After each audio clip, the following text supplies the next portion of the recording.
they look at your name, you have like a Mandingo name, you are gone. Or you look just like me, dark, they know you Mandingo, you are gone. So when it comes to the community, some of us, we take it very seriously.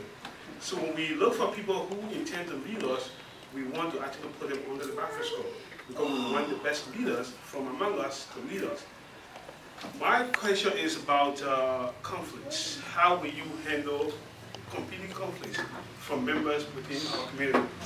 What I have witnessed in the past, that when you were vice president, there were competing interests from community members, including myself.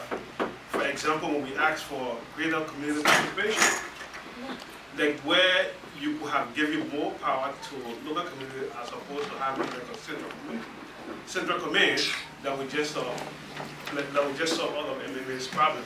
In my opinion, I don't think you handle those issues rightfully. In most cases, you sided with the power that be, that is the leadership that was in power at the expense of the community. So when you are given the leadership, how will you handle? Say I just pop up to someone and ask you, Mamadee, we need financial report. Mamadee, we need greater community participation, not just based on emotion, because some of your response at the time, in my opinion, was based on emotions, so it was not handled rightfully. So going forward, how will you handle those issues? Okay, when you say I was vice president for what? For MMA or? No, when you were vice president for FELMAUSA. Oh, when I was vice president for FELMAUSA. Yeah. And talking about financial report. Yeah, not just financial report. Like for example, when we had a convention in Minnesota, Minnesotans were excited. They wanted greater participation. But the committee that was set up were able. Because at the time, the system you had in place was mainly what? Centralized. So you had a Politburo kind of leadership where you just operated from a command point, as opposed to having community members involved in it. So that's one issue, and also, of course, financial report. Okay. And you see, when I served as vice president, in fact, when FELMAUSA came to being, okay, it was crafted in a way, it was intentionally crafted the way it is. And when I was vice president for operation, the system we had in place continues up to today. So the system, you talk about more involvement of the community, was not actually done by me. It was done by what is in the Constitution.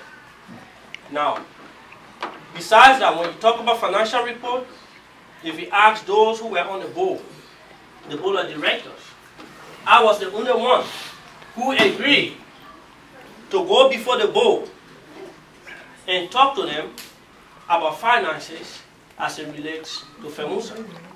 But equally so, I did not have the authority to go in there and tell the board of directors, this is what we got, this is what we spent, and this is what was left, because I was not the financial secretary. FELMAUSA had a financial secretary. So that responsibility was not mine. When it came to the scholarship program, where the vice president for operation was the overseer of that program, and we drafted, we offered scholarship to what? At the time of 60, 65 students. And the board said they could not approve the money except the president goes before them and talk to them. And the president said, over my dead body, I'm not going to go before the board for anything. So what happened at the end of the day was I volunteered myself. I told the president, I drafted this policy. If you don't want to go before the board, give me the go ahead to go before the board and talk to them. Because I don't see the infighting here. Because we clearly saw that the infighting was not actually about the scholarship.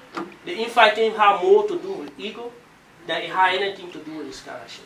So I was the one who went in there to break the deadlock that existed between the board and the executive leadership. And when I did my presentation, I took some questions from the board of directors. At the end of the day, they approved the money to go to students. So I have done it before, and I stand to do it again. Because I really believe that when you are in community service, you are not in it for yourself. And when you talk about emotions, I think people who know me will tell you that I'm the last person who's going to get emotional. Because there are certain issues, though, when you are in leadership, the expectation of the community, at times, is very, very difficult for you, not just to comprehend, but to actually see where they are coming from. Because people hold you responsible for issues that you have nothing to do with. And they believe, like you said, I was vice president for operation, that because I was vice president for operation at the time, means that I knew everything about the finances. Which of course I did not. So because I did not provide the answer maybe you were seeking at the time, you felt that I did not want to answer you or give you the answers you are looking for. But no, it was because I did not have the answer. We have a financial secretary who was responsible to do that.